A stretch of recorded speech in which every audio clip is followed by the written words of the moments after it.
Ya, a ver, ¿me escuchan? ¿Me escuchan? Sí, sí, doctora. Ya, vamos a empezar entonces. Rehabilitación neurológica. Ya. Entonces sabemos que la rehabilitación está inmersa en diferentes especialidades, ¿no? Hemos visto las generalidades en la clase pasada y esta vez, bueno, vamos a ver un tema más específico que es la rehabilitación neurológica, sobre todo en enfermedades centrales, ¿no? O sea, del sistema nervioso central. Las enfermedades neurológicas se dividen, ¿no? En periféricas y centrales. Bueno, las enfermedades periféricas son propiamente de nervio, ¿no?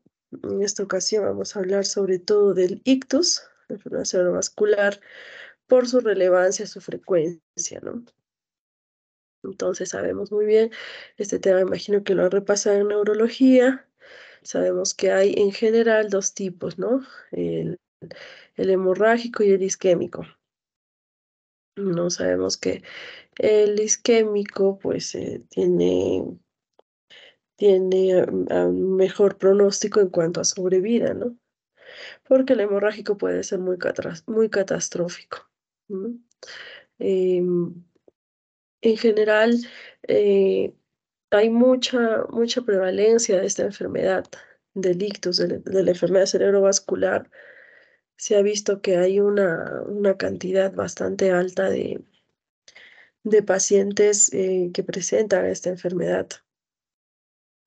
Como tiene tanta prevalencia, tiene importancia en la salud pública, sobre todo por las secuelas que puede dejar. En algunas ocasiones puede incluso significar, ¿no? Eh, la mortalidad, porque a veces es muy grave o por sus complicaciones puede llegar a la muerte, ¿no? Pero se ha visto también que hay entre los supervivientes, más o menos el 50% va a tener un grado de discapacidad. Entonces es una causa importante de invalidez o también de discapacidad a largo plazo en el adulto. Generalmente la discapacidad va a persistir a los 6 meses y esto va a generar una dependencia en las actividades básicas de la vida diaria, resaltando las básicas, ¿no? Que son las que el paciente necesita para su higiene, para su alimentación. Entonces, el 50% de estos pacientes va a seguir siendo dependiente en estas actividades. Muchas veces quedan hospitalizados un porcentaje del 10 al 30%, ¿no? Y también un porcentaje similar de repente puede incorporarse a su actividad normal. Entonces, el objetivo de la rehabilitación es hacer que estos números mejoren, estos porcentajes mejoren, para que la mayoría de los pacientes que tengan que enfrentar esta enfermedad sean tratados de forma precoz y disminuir sus secuelas a largo plazo. ¿Cuáles son las principales discapacidades que va a generar este síndrome, ¿no? Lo más importante, la hemiparesia, ¿no? Que generalmente es contralateral, ¿no? Al lado de la lesión, los trastornos sensoriales, puede haber alteraciones también del lenguaje, sobre todo las afasias. También puede haber alteraciones visuales, como las semianopsias. Hay alteraciones cognitivas y también emocionales. Es importante tomar en cuenta estas discapacidades de forma global, porque no solo queremos que el paciente pueda caminar, sino que también pueda tener una funcionalidad cognitiva. Hay pacientes que se rehabilitan de la parte motora, logrando volver a caminar, a mover sus extremidades, pero sin embargo, eso no significa que el paciente está sano, que está rehabilitado, porque hay diferentes componentes que se van a afectar, uno de ellos la cognitiva, ¿no? Entonces, eso es muy importante. También un paciente que esté con depresión, pues no va a tener la motivación para poder hacer sus terapias y todo su tratamiento. En estos pacientes hay que tomar en cuenta la dominancia. La dominancia. la mayoría es diestro, ¿no? Entonces, si es que el lado afectado es el derecho, pues va a aumentar el grado de discapacidad. Hemos visto que hay tipos, ¿no? De la enfermedad del SB, la enfermedad cerebrovascular.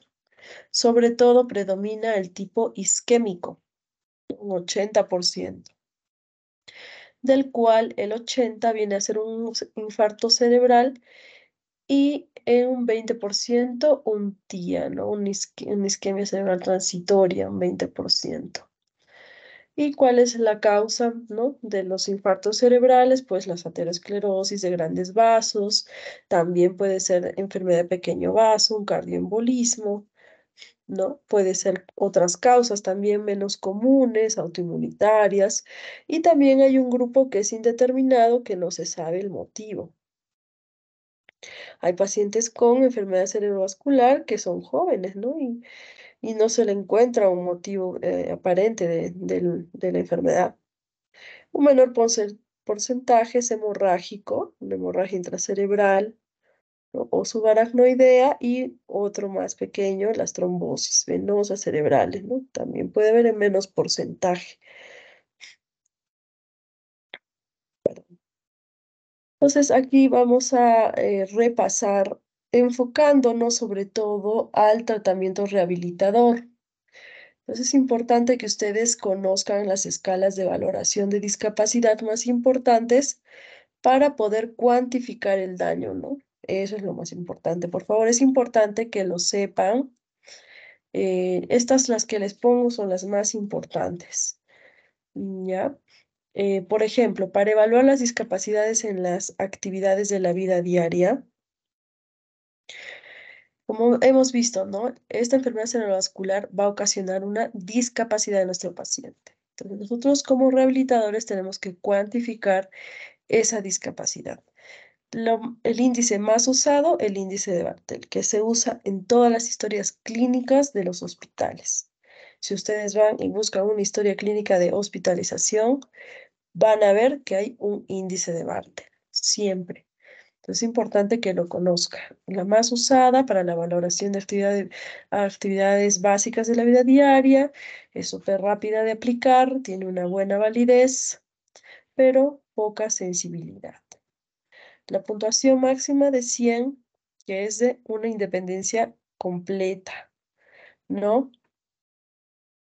Entonces, un valor menor, perdón, una independencia, claro, está bien, una independencia completa y menor de 20, una discapacidad muy grave, ¿no? Entonces, esto también nos ayuda a guiarnos, ¿no? De qué tal está su capacidad del paciente, ¿no? Si ya puede irse de alta y las posteriores necesidades o requerimientos de rehabilitación. Un paciente que tenga una discapacidad muy grave, pues va a necesitar de repente quedarse hospitalizado más días, más tiempo, o quizás va a tener que hacer uso del servicio de rehabilitación más tiempo, ¿no? Del normal. Entonces nos orienta para el tratamiento. Aquí les pongo el índice de Bartel, ¿no? Todos los criterios, ¿no? En la alimentación y cada puntuación, ¿no? Si es independiente, por ejemplo, si necesita ayuda para cortar alimentos o no cumple. Movimiento, si es independiente, si tiene necesidad de ayuda pero mínima, si puede sentarse solo pero no levantarse. Entonces, cada una de estas actividades tiene su puntuación, ¿no? Y vamos sumando hasta llegar, ¿no? Al puntaje hasta el 100, ¿no? Si es que presenta la puntuación máxima es si es independiente. ¿En qué aspectos? En la alimentación, en el movimiento, en el aseo personal, en el uso del retrete, en el uso del baño de la ducha, ¿no? Deambulación por una superficie plana. Ahí tiene esos criterios, ¿no? Ni caminar 40 metros.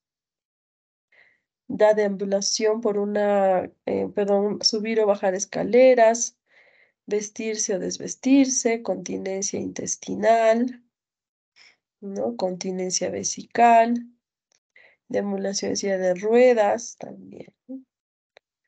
Entonces eso se suma y ya tenemos el puntaje y con eso podemos ir determinando, ¿no? Es la más usada, esa sí o sí la tienen que saber.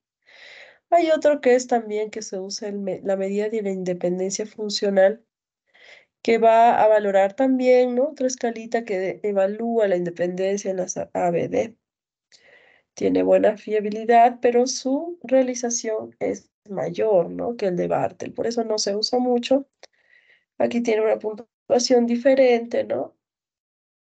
Entonces, un factor desfavorable, ¿no? Si la puntuación es menor a 40 o si es menor a 60 en personas mayores de 75 años. Para evaluar la discapacidad motora, vamos a usar el índice motor, que este también es muy importante. Es también sencillo, útil, ¿no? Para valorar la actividad motora voluntaria en movimientos básicos del miembro superior, del miembro inferior. Son 3. Entonces, 0 parálisis total y 100 es una normalidad. Dice que un índice motor de miembro superior por encima de 18 va a indicar un buen pronóstico a los 6 meses. Sabemos que el tiempo de recuperación mejor, ¿no? De recuperación máxima del paciente es a los 6 meses de lesión. Entonces es muy importante que se aproveche este tiempo, esta ventana y no se desperdicie. A veces son referidos muy tarde para hacer su rehabilitación, quizás hasta el año incluso vienen referidos los pacientes recién a rehabilitarse. Entonces vemos que hay una ventana en la que hay que aprovechar. Y ustedes como médicos de atención primaria, ¿no? Van a recibir pacientes de este tipo, tanto en su etapa aguda como en su etapa crónica. Entonces, tienen que saber que en la etapa aguda tienen que recibir una atención precoz y en la etapa crónica ayudar para que continúe, ¿no? En su tratamiento de rehabilitación. Preocuparse, ¿no? También por ese aspecto del paciente. Entonces, en el miembro superior hemos dicho por encima de 18 y en el inferior, pero a la tercera semana, por encima del 38. Ahí, como que se va a relacionar con una posibilidad elevada de una deambulación independiente a los 3 meses, ¿no? Entonces, más o menos nos ayuda. Pero los pacientes nos preguntan, ¿voy a volver a caminar? ¿Voy a volver a poder a trabajar? ¿Voy a volver? Imagínense un sastre o una cocinera, ¿no? Que necesita su habilidad, la destreza en sus manos.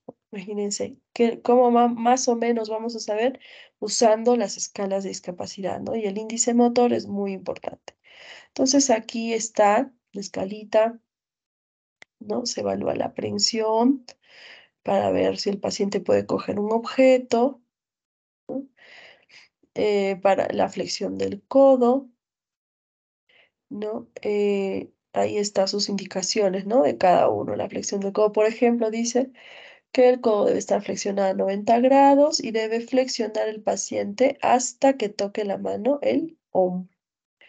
Y el examinador debe hacer una resistencia en la muñeca. Ahí están los músculos también, ¿no? En este caso estamos valorando el bíceps.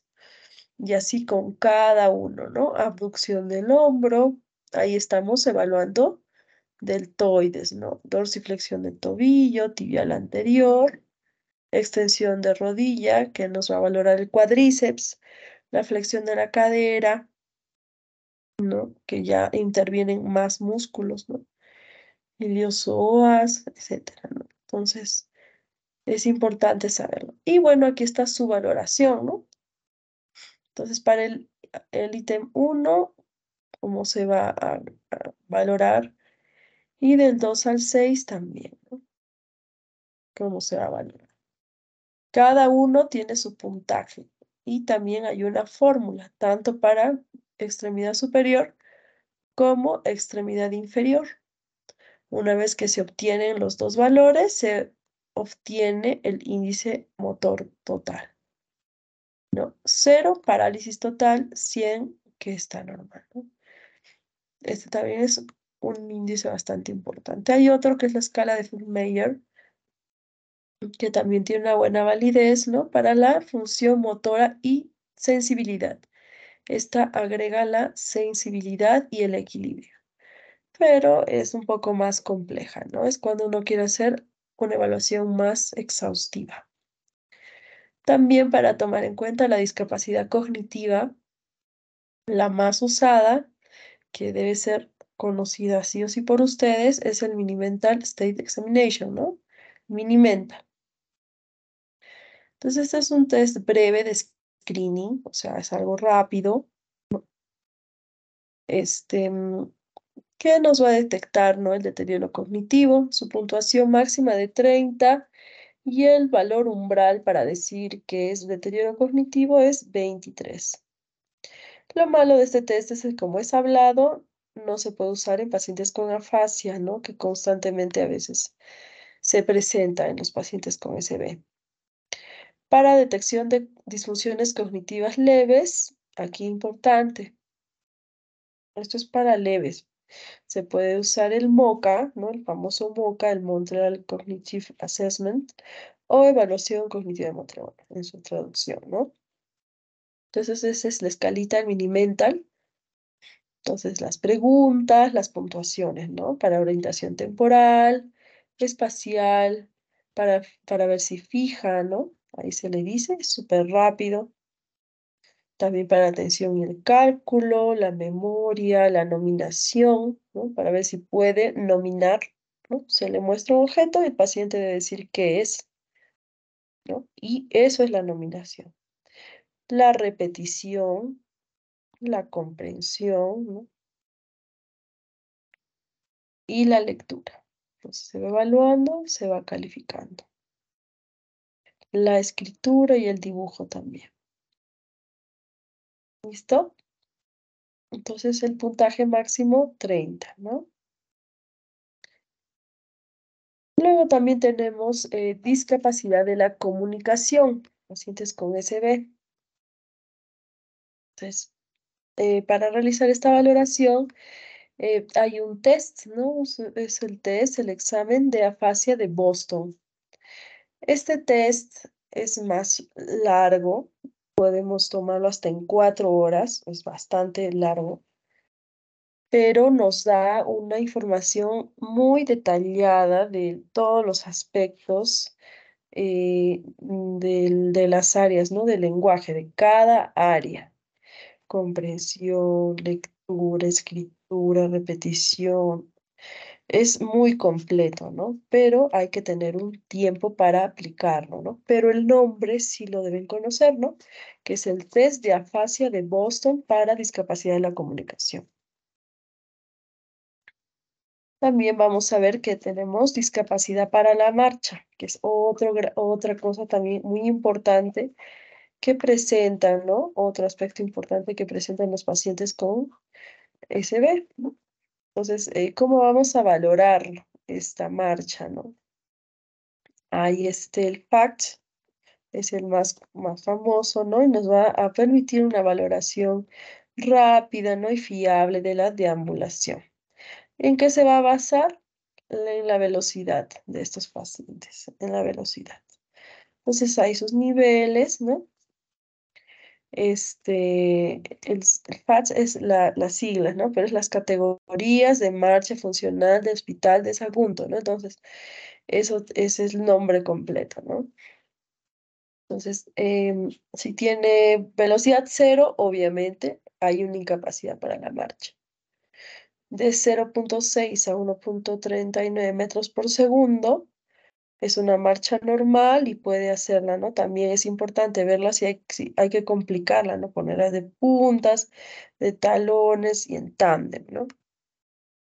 Entonces, ahí es un índice que nos va a indicar en qué nivel está nuestro paciente.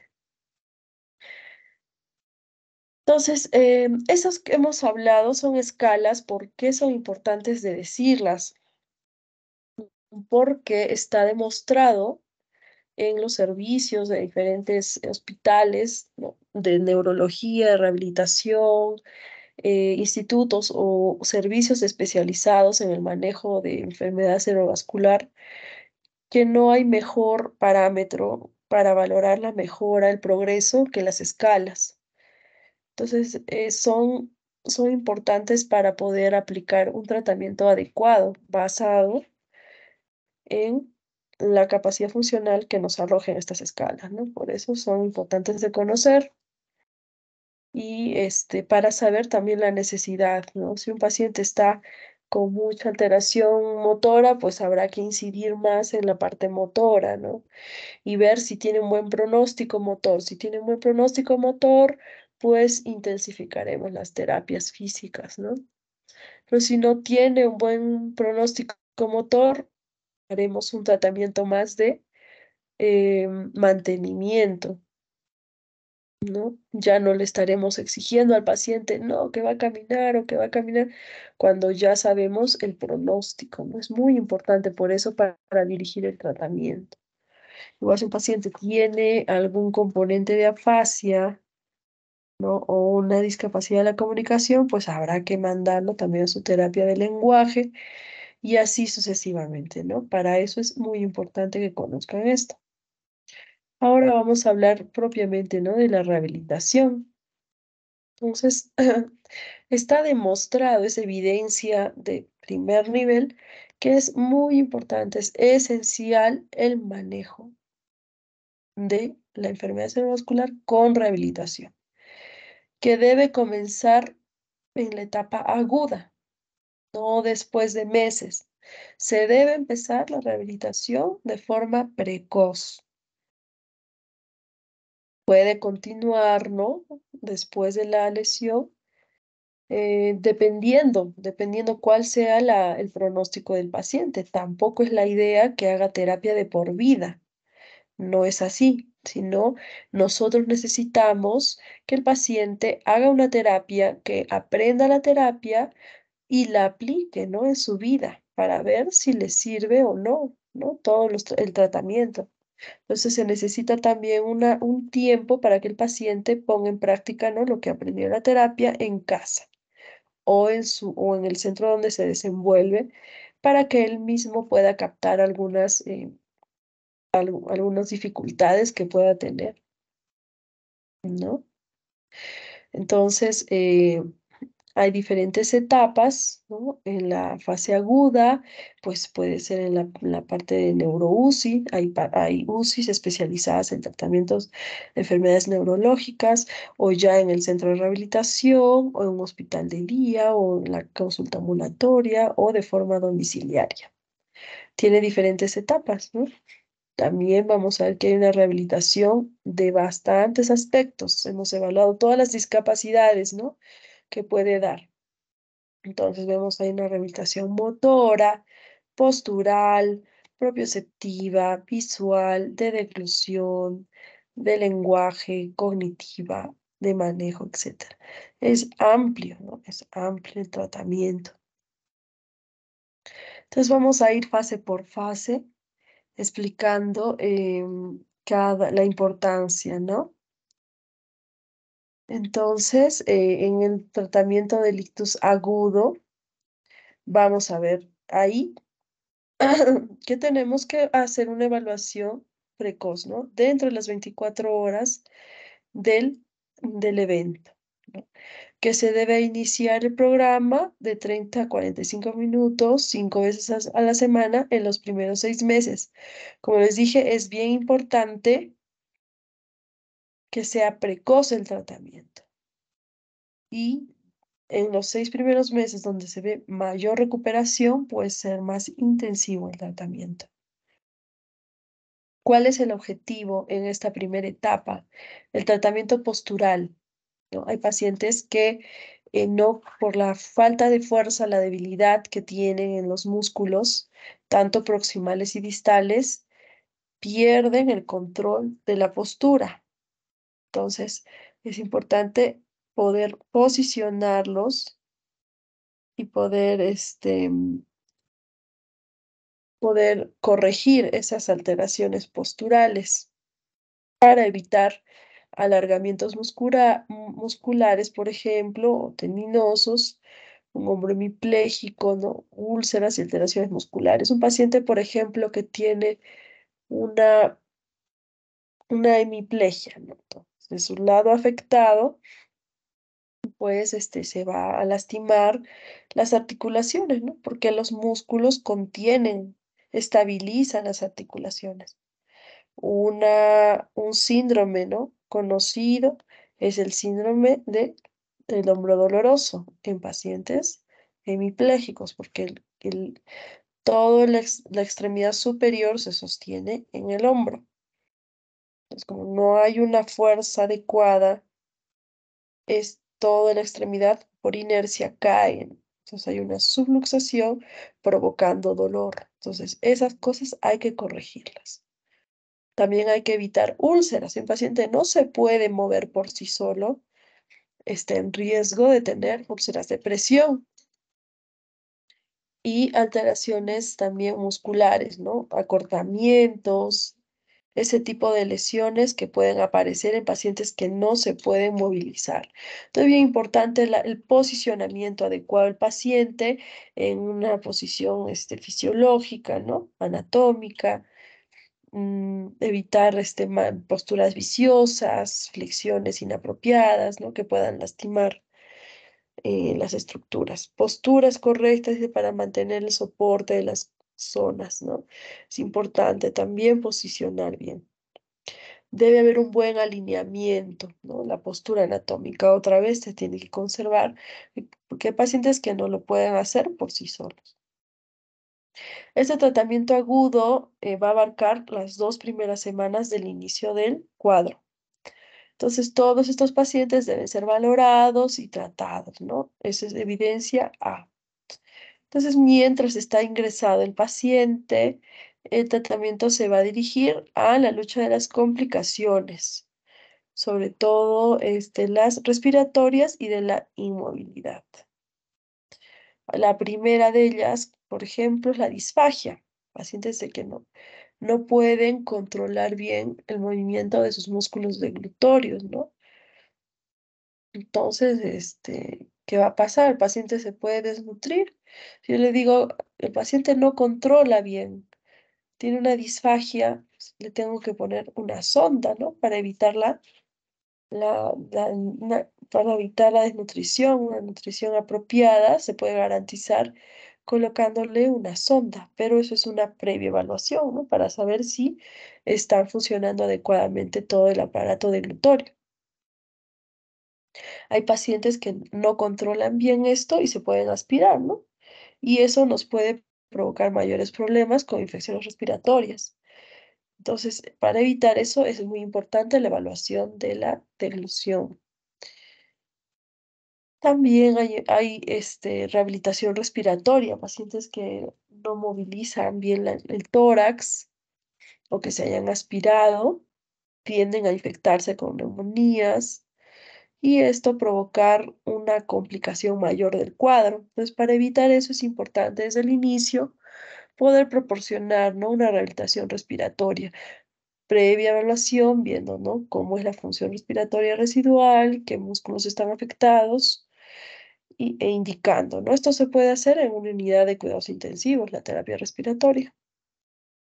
Y la movilidad. Vemos en la imagen un paciente que está intubado, sin embargo, está recibiendo su terapia, ¿no? En algunos pacientes, pues habrá que hacer una movilización pasiva para asegurar, ¿no? Que no haya alteraciones articulares, para estimular la propiocepción, también muscular y articular, entonces es necesario hacerle sus movilizaciones para que puedan mantener los rangos articulares funcionales. Si un paciente está en su estadía en UCI sin movimiento, ese paciente va a perder rangos articulares, va a disminuir más rápidamente su trofismo muscular y va a tener dolor articular, dolor muscular. También es importante los cambios posturales, cada 3 horas, cambiar, ¿no? posición al paciente para evitar las úlceras. Entonces, el tratamiento agudo. Esos tratamientos son importantes para evitar complicaciones. En la parte subaguda y crónica, ya tomando en cuenta desde la segunda semana hasta los 4 meses de inicio del cuadro subaguda, ¿no? En este periodo, pues va a haber un enfoque más multidisciplinar, ¿no? Donde el paciente ya va a poder participar más activamente, ¿no? Vamos a hacer rehabilitación motora, sensitiva, de lenguaje, cognitiva, etcétera, ¿no? Esa es una etapa estable, ¿no? Digamos, en la que ya se puede aplicar la terapia más intensiva. Entonces hay diferentes tratamientos para cada uno, ¿no? Para la discapacidad motora, tanto del miembro superior como del miembro inferior, para la discapacidad de comunicación y las neuropsicológicas. Normalmente los pacientes caen en depresión y no quieren hacer su tratamiento. Entonces es importante que los pacientes mantengan una buena actitud para poder llevar a cabo, ¿no? su rehabilitación. ¿Cuáles son los objetivos del tratamiento rehabilitador en esta etapa? La mejoría funcional. Vamos a tratar de optimizar, ¿no? Esa independencia, mejorar el estilo de vida y obviamente la dignidad del paciente. Entonces, para esto vamos a usar la terapia física, de lenguaje, de comportamiento, cognitiva y ocupacional. Listo, entonces, hay diferentes parámetros, ¿no? Que tenemos que conocer en la recuperación de la discapacidad, ¿no? El paciente viene con una discapacidad. Nosotros tenemos que saber más o menos cómo vamos a tratar al paciente, ¿no? Entonces, sabemos que en la mayoría de enfermedades SBs va a haber una hemiparesia, la mayoría, ¿no? Si ustedes evalúan, un 88% aproximadamente va a presentar esto. Entonces, como es la gran mayoría, se ha estudiado más o menos cuál es la secuencia, más o menos, de los eventos predecibles estereotipados en la recuperación. Esto fue estudiado por Twitchell en los años 50. Entonces hay un patrón de recuperación, más o menos eh, parecido en la mayoría de los pacientes. Entonces, lo primero que vamos a observar es una pérdida total del movimiento, una plejía, ¿no? Y una disminución de los reflejos. A las 48 horas, los reflejos van a ir aumentando en el lado afectado. Este aumento de resistencia pasivo, o sea, ya se va a observar una hipertonía en los miembros superiores, sobre todo en los músculos flexores y aductores, y en los inferiores, en los extensores y aductores. Entonces, eso tenemos que ir evaluando para saber en qué etapa estamos. Y la espasticidad que se va a dar también evaluando un clonus con el flexor plantar que va a venir bueno, es variable, ¿no? Del primero hasta el 38 día. Entonces, ese es más el esquema, ¿no? De la recuperación. Primero, una pérdida total del movimiento, una recuperación gradual de los reflejos, pasando a una hipertonía y terminando en una espasticidad.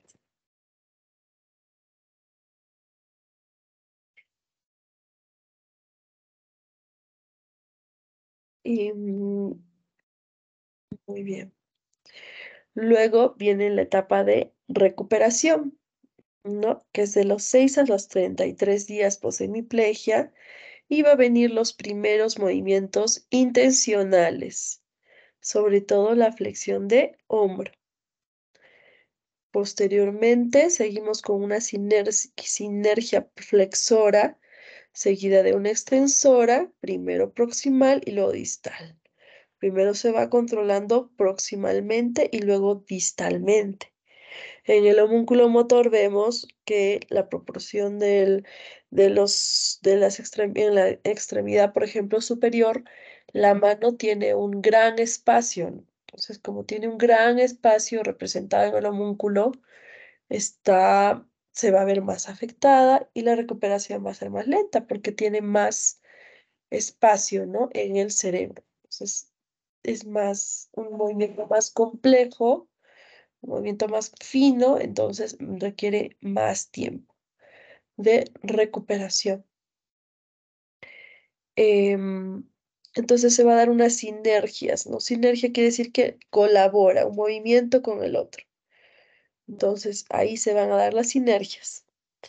Y después va a disminuir la espasticidad y van a aumentar los movimientos voluntarios.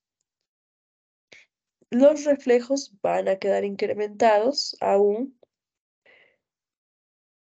Y como lo dije, ¿no? La pierna, o sea, el miembro inferior, ¿no? En el miembro inferior va a recuperar primero antes que la mano. La mano tiene una complejidad mayor, por lo tanto, demora más. La recuperación se ve, la mayoría, en los 3 primeros meses.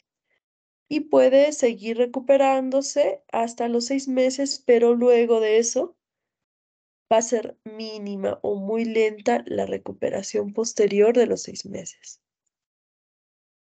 Entonces, esta es una sinergia flexora. Sinergia flexora flexiona el hombro y sinergiza con la flexión del codo, o sea, se ayuda el movimiento. Es un patrón, ¿no? Entonces, esos son patrones de flexores o extensores. También tenemos predictores de la recuperación motriz. Entonces, ¿cómo vamos a saber si es severo o no? Primero, ¿no? Hay algunos predictores, ¿no? Podemos decir que hay severidad si es que hay una parálisis completa al inicio.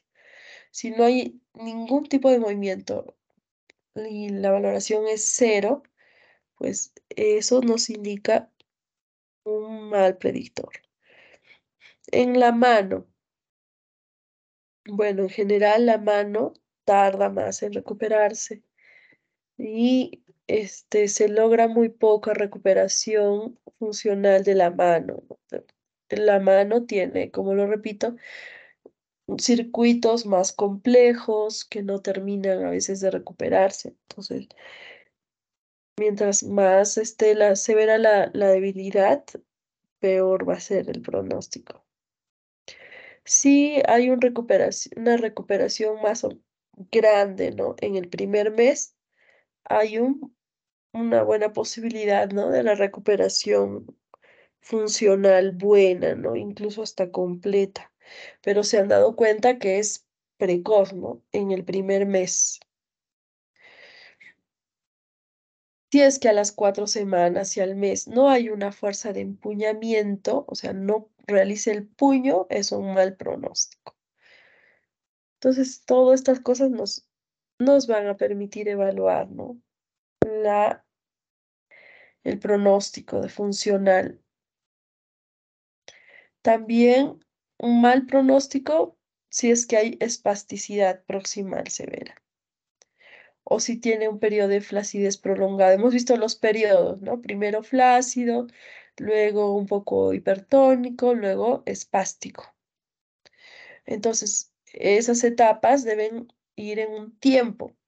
Si es que se prolonga mucho ese tiempo definido, también va a ser un mal pronóstico. No está siguiendo el ritmo de recuperación. Primero, ¿no? La espasticidad proximal severa, una flacidez prolongada, un retorno tardío, ¿no? De la respuesta a la facilitación propioceptiva, más de 9 días, un retorno tardío de la respuesta a la tracción proximal de flexores y aductores de hombro, más de 13 días, ¿no? Entonces, esto vamos a ir evaluando en el paciente, por eso es importante saber el tiempo en el que estamos. En la figura vemos un paciente con una espasticidad severa, en este caso distal, no proximal, sino distal. Pero vemos que es severa, ¿no? Como está en flexión, la muñeca y los dedos. Más complejo, más complicado poder volver a funcionar, ¿no? Esa mano.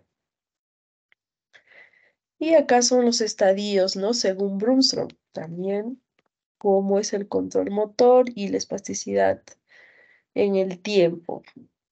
Primero, la flacidez, luego las sinergias, un poco de espasticidad, aumenta la espasticidad, terminamos las sinergias, disminuye la espasticidad, luego ya viene el control selectivo del movimiento, más consciente, ¿no? El movimiento.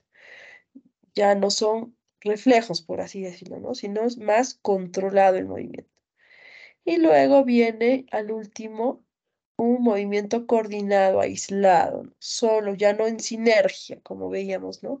Flexiono el hombro y de paso flexiono el codo, una sinergia, no, sino que es aislado, ya puedo flexionar solo el hombro, si es que lo deseo, ¿no? O el codo. Luego también para evaluar la espasticidad. em, para evaluar la recuperación, ¿no? El motor a estos pacientes, tenemos varias escalitas. Entonces, esas escalas también son, estas sí son importantes saberlas bien porque nos van a ayudar en el examen físico de los pacientes. Entonces, las escalas que les presenté al principio para evaluar discapacidad, esas escalas las podemos tener en la mano, ¿no? Mientras vamos preguntando, pues vamos tachando, vamos marcando, calificando. En este caso, no, en este caso hay que hacerlo en el examen físico, ¿no? Entonces hay que conocerlas. Entonces, igual, ¿no? Son 7 fases, más o menos guiándonos, ¿no? De acá, de las fases de Brunstrom y Sawyer, ahí se hacen también, en base a eso se hace la escala de Brunstrom para evaluar la recuperación de los pacientes con hemiplegia y se va a evaluar, como dicen, ¿no? En sedestación, quiere decir sentado en una silla sin brazos y va a constar de 7 fases por las cuales el paciente va a pasar poco a poco hasta llegar a la recuperación motora completa. Entonces, primero hay hipotonía, sin movimiento. Luego, un comienzo de la recuperación, ya se observan las sinergias básicas y empieza la hipertonía. Y 3, el control voluntario, empieza el control voluntario y la hipertonía al máximo. En la 4, en la cuarta fase, estas son fases. ¿Ya? Entonces, en la cuarta fase es el inicio de las combinaciones de movimientos y ya empieza a descender la hipertonía. En la quinta ya son más complejas estas combinaciones, disminuye esa influencia sinérgica y la hipertonía sigue bajando, ¿no? En el sexto, la hipertonía va a desaparecer. Ya se va a poder hacer movimientos aislados. Entonces se puede ya hacer una mejor coordinación. Y en el 7 ya es a lo que todos quieren llegar, ¿no? A la séptima fase donde ya se logra el control motor total, ya no hay hipertonía y no hay diferencia con el lado contrario. Entonces, esto nos ayuda para ir conversando en el progreso de los pacientes. Por ejemplo, paciente con enfermedades SB, ¿no? Un SB hace 6 semanas viene en cuarta fase. Entonces, yo ya sé todas las características que viene en esta fase. Yo ya sé que está empezando la hipertonía a descender, que hay combinaciones de movimientos, etcétera, ¿no? Entonces, para eso nos sirve, para comunicar en el examen, ¿no? ¿En qué fase está? Luego tenemos esta escala, que es la escala modificada de Ashworth. También importante que la sepan, la conozcan muy bien, porque la van a usar en el examen físico del paciente. 0, ¿no? Una ausencia de incremento en el tono muscular. 1, un ligero incremento del tono. em, Luego, aquí es movilizando, ¿no? Esto lo vamos a hacer en la práctica. Entonces, pero tiene que conocer cuál es el valor de cada uno. Entonces, en el cero dijimos ausencia, el incremento del tono. En el primero, en uno, un ligero incremento, ¿no? Cuando la parte que se afecta, ¿no? La extremidad en este caso, se mueve en flexo-extensión. Pero esta resistencia mínima que va a ser, se va a observar al final del rango de movimiento. O sea, si yo quiero una flexión, extensión de codo, por ejemplo, esa resistencia se va a ver al final, no en todo el movimiento, sino al final del movimiento. En el 2 ya vamos a ver, es incremento del tono, pero va a haber una resistencia que no es mucho, es mínimo, pero en el resto del movimiento, pero que abarca menos de la mitad del rango. Por ejemplo, si yo tengo que mi rotación interna interna del hombro, o si no, claro, mi rotación interna del hombro es de 90, digamos. Si es que está afectado hasta el grado 30, es menos de la mitad, entonces será un 2, ¿no? Ese es el número 2. En el 3 vamos a ver que ya es mayor el tono muscular y abarca mayor rango del movimiento, pero todavía logramos mover la extremidad o el segmento. Y en el cuarto ya es un aumento considerable en el que sí vamos a tener una dificultad para realizar el movimiento pasivo. En el quinto y es lo máximo donde se ve una rigidez en flexión o en extensión. Es muy rígido. Entonces, para evaluar el tono muscular, para ver qué grado está aumentado. Entonces, cero, ausencia de tono muscular. Uno, un ligero incremento que se manifiesta en la última parte, en el último rango, en la parte final del rango del movimiento. El 2 cuando ya se afecta un poco más del rango, pero es menor que la mitad. En el 3 hay un incremento mayor que abarca mayor parte del rango de movimiento, pero se puede mover todavía la parte afectada, ¿no? Cuarto, ya es más difícil mover el movimiento, mover el segmento en un movimiento pasivo. Y 5, que ya la parte afectada está rígida, ¿no? Esa es la de Ashmore. Y en Tardieu también es otra escalita que nos ayuda a evaluar el tono, ¿no? Entonces, esto ya, lo importante es que em, aquí es cuando ya usamos diferentes velocidades del movimiento. Esto sí o sí se tiene que practicar, ¿no? Em, al evaluar al paciente.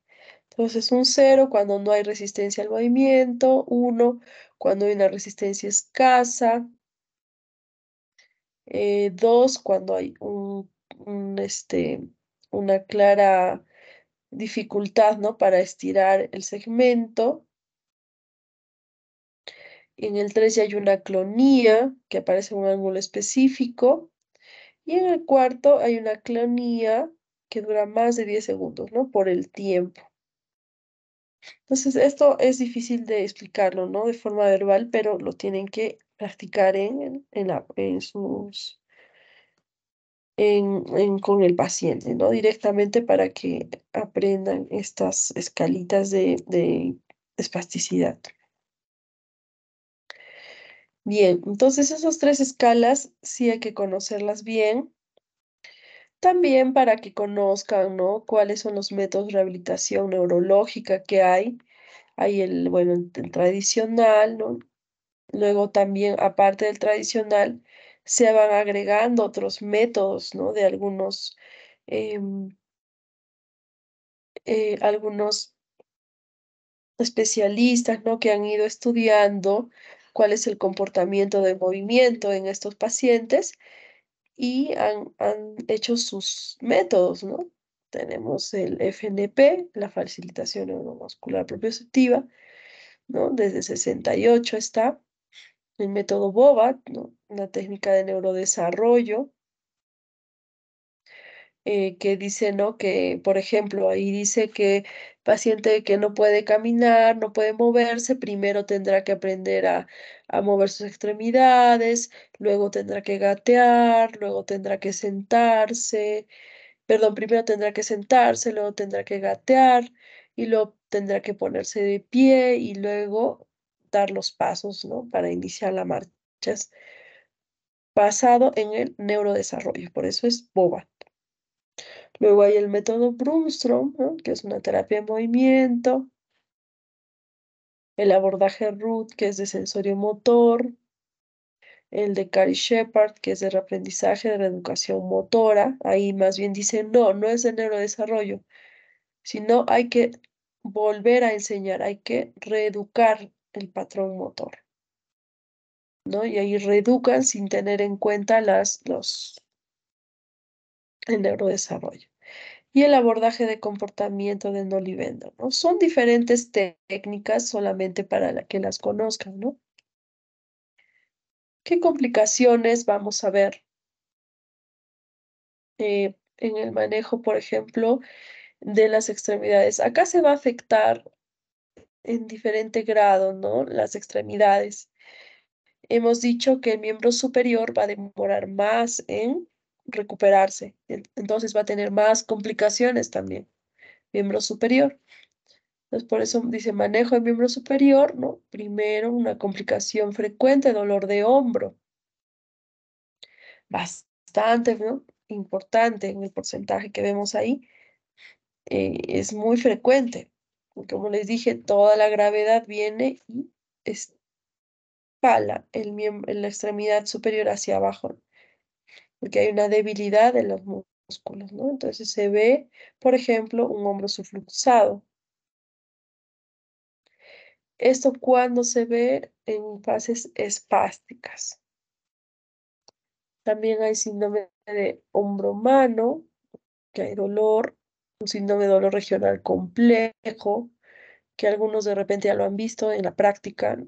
Este dolor desproporcionado, que está fuera del tiempo de la lesión, que tiene, ¿no? Alteraciones em, autonómicas, quizá ya lo han podido observar, ¿no? También va a haber lesión de partes blandas, por ejemplo, de los nervios periféricos, ¿no? Si no hay un tono adecuado, va a ser fácilmente que se lesionen, ¿no? Sobre todo las estructuras que están más periféricas. En este caso, por ejemplo, el plexo braquial se puede lesionar al haber un estiramiento, ¿no? Del cuello, de estas estructuras que sostienen.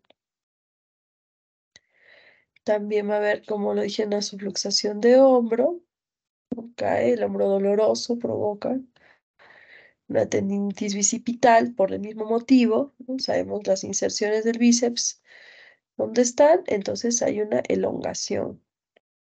También vamos a provocar un manguito rotador, un pinzamiento, un hombro congelado. Recuerden que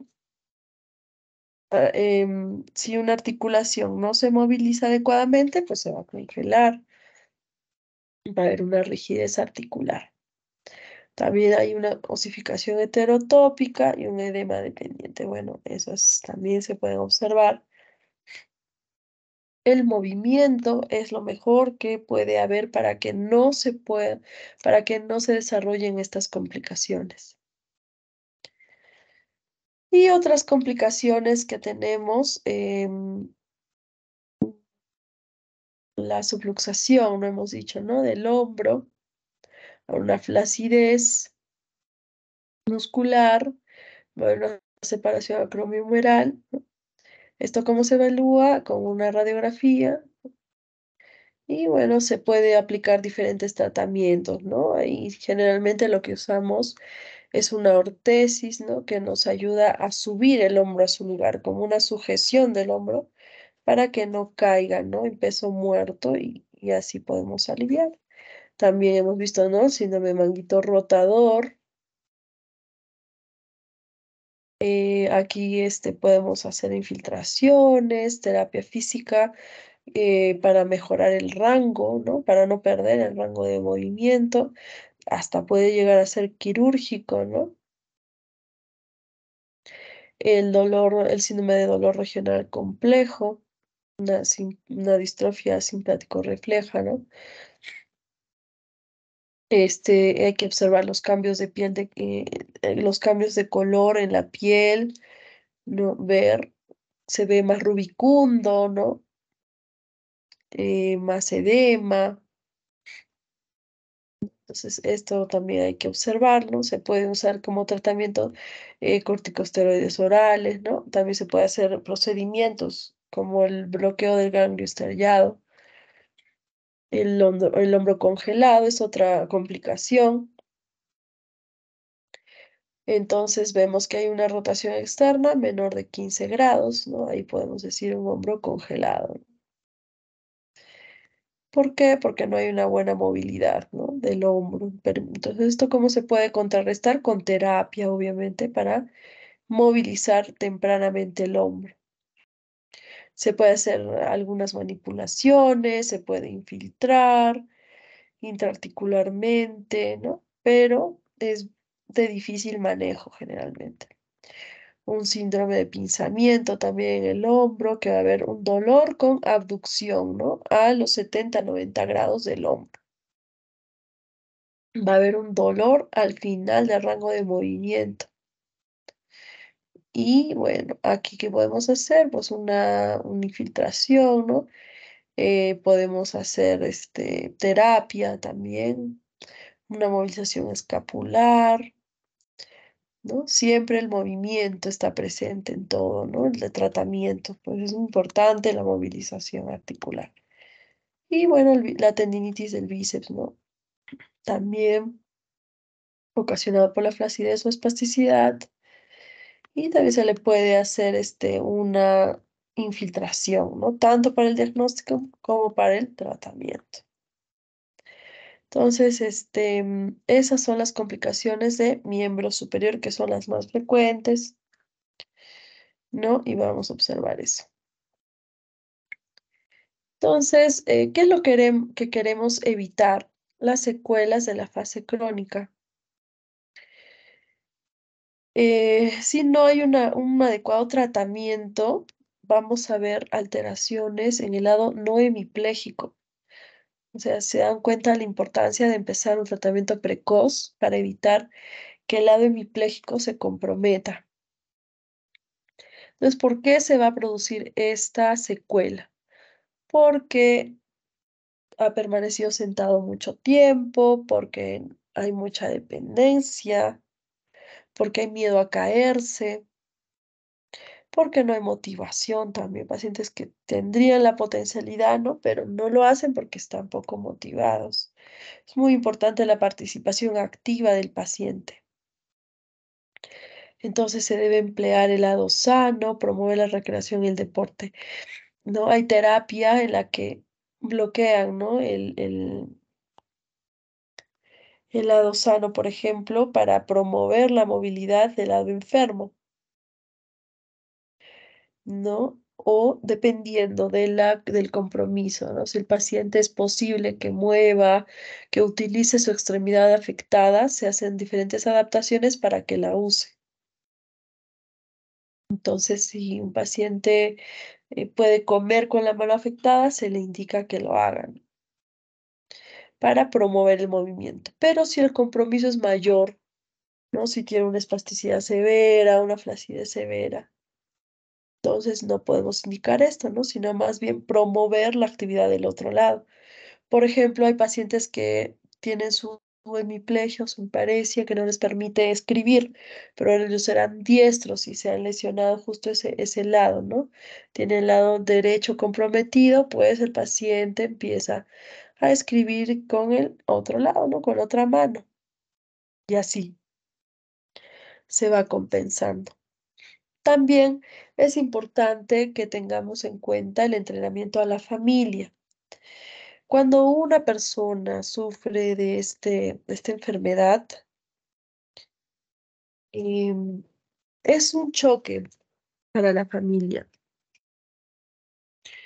Es un choque para la persona, porque una persona generalmente en su todavía que está trabajando, que está laborando o que está haciendo cosas en casa, ver que ya no lo puede hacer, pues es difícil de afrontar y de aceptar, ¿no? Entonces muchas veces la gravedad de la enfermedad los lleva a no poder más valerse por sí mismos. Hemos visto la gran cantidad de, el alto porcentaje de compromiso, ¿no? Que tienen estos pacientes. Entonces, mm, se ven muy afectados. Entonces, algunas personas sí tienen el soporte familiar, ¿no? O el soporte económico para poder afrontar esta situación, pero muchos de ellos no lo tienen, ¿no? Entonces, algunos tendrán familiares que los puedan cuidar, que puedan aprender, ¿no? Pero algunos de ellos no, y hay que enseñarles en la medida de lo posible a poder atenderse. Ahí para eso es importante la terapia ocupacional, ¿no? Porque le van a enseñar con la actividad o con la capacidad residual que tenga a poder atenderse en sus actividades básicas, ¿no? Primero, el aseo, la alimentación, ¿no? Que es lo básico. Entonces, eso es importante, ¿no? Y bueno, y en algunos de ellos que no lo puedan hacer, pues a los familiares, ¿no? Entonces, muchos familiares van a tener también problemas, porque en algunos de estos pacientes quedan por mucho tiempo con secuela. Entonces, van a requerir mucha atención o son muy dependientes. Esto afecta, ¿no? A la persona que los cuida. Entonces, también hay un síndrome del cuidador, que son personas que en un porcentaje, más o menos el 30% aproximadamente, tienen comprometido, ¿no? Este, mm, su salud mental, ¿no? Sufren de depresión, estrés, ansiedad, ¿no? Es normal una persona se agote. Es importante indicar, ¿no? A la familia la importancia de la rotación en el cuidado del familiar y poder instruirlos también en el manejo de sondas nasogástricas, ¿no? Sondas de alimentación o también alguna sonda vesical que pueda tener, ¿no? Manejo del intestino, etcétera. Perdón. Uy, ¿qué pasó? No, no está bien. Eso sería todo de esta clase. ¿Alguna pregunta o comentario que tenga?